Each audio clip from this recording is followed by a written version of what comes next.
你的設備需要維修嗎？我們提供免費診斷。我們上門取件和送件，無需致電或出行。維修前先發送報價，你確認後才繼續。簡單、透明、專業。連結在簡介裏。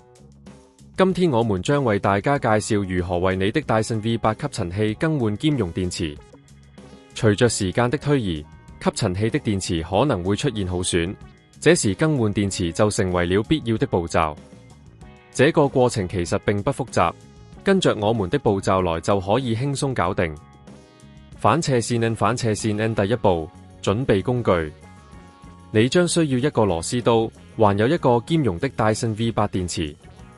如果你不確定選擇哪個兼容電池，歡迎來我們的店鋪，我們提供免費診斷服務，幫你選擇最合適的電池。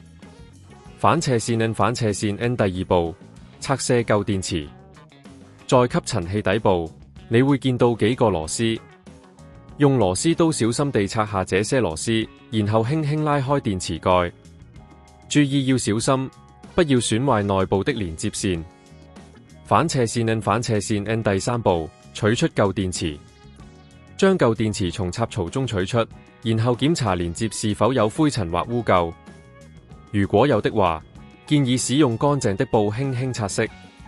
反斜線 N 第四步，安裝新電池。將新的兼容電池放入插槽，確保它完全插入並固定。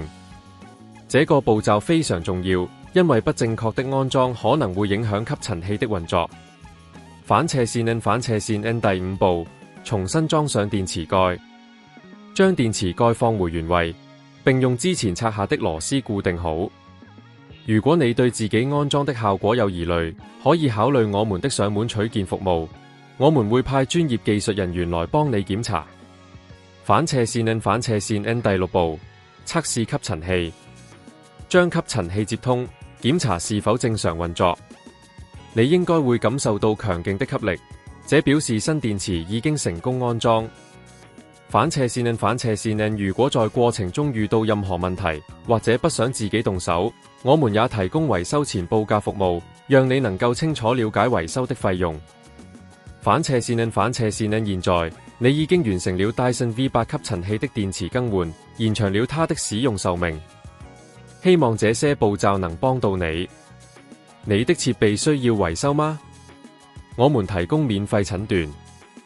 我們上門取件和送件，無需致電或出行。維修前先發送報價，你確認後才繼續。簡單、透明、專業。連結在簡介裏。